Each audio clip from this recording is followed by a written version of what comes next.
په یو لرې پراته کلی کې یو هلک اوسېده چې نوم یې حامد و.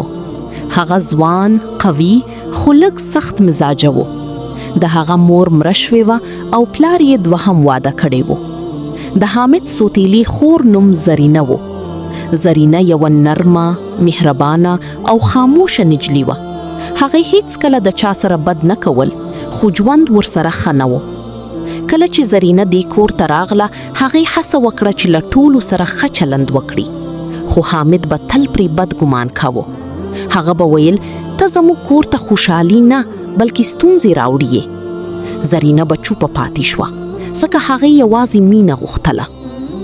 حامد به زرینه ته سخت کارونه ورکول. کله به یې اوبه راوړلي، کله به یې لرګي ټولول او کله به یې ټول کور پاکاوه. که به کوم کار لږ هم ناوخته شو، حامد به پرې غصه کېده. زرینه به یوازې ویل زه به هڅه وکړم، خو د هغې هڅه هیڅ نه لیدله. هره شپه زرینه به یوازې په یو کونج کې ناسته وه او ژړل به یې. هغې به له الله نه دعا کوله، خدایه زما زړه مه ماتوئ، ما ته صبر راکړه. د حامد سوتیلی مور په هم د زرینې ملاتړ نه کوه. هغه به ویل دا خو زموږ کور ته راغلی ده، کار به هم کوي. زرینه نور هم یوازې شوه. یوه ورځ زرینه په کلي کې یوې زړې ښځې ته مرسته وکړه. هغه ښځه ورته وویل لورې ته ډېر پاک زړه لري، الله به دې یوه ورځ خوشحاله کړي. دا خبرې د زرینې زړه ته یو څه هیله ورکړه. یوه ورځ حامد ډېر په قهر شو. هغه زرینه ته وویل ولې کار نه ده بشپړ؟ زرینه هڅه وکړه چې وضاحت ورکړي، خو حامد پرې غږ وکړ. دا د هغې د ژوند تر ټولو سخته ورځ وه. له ډېر کار و غم څخه زرینه ناروغه شوه. هغه نور نشوه ولاړېدی، خو بیا هم هیچا پرې پام ونه کړ.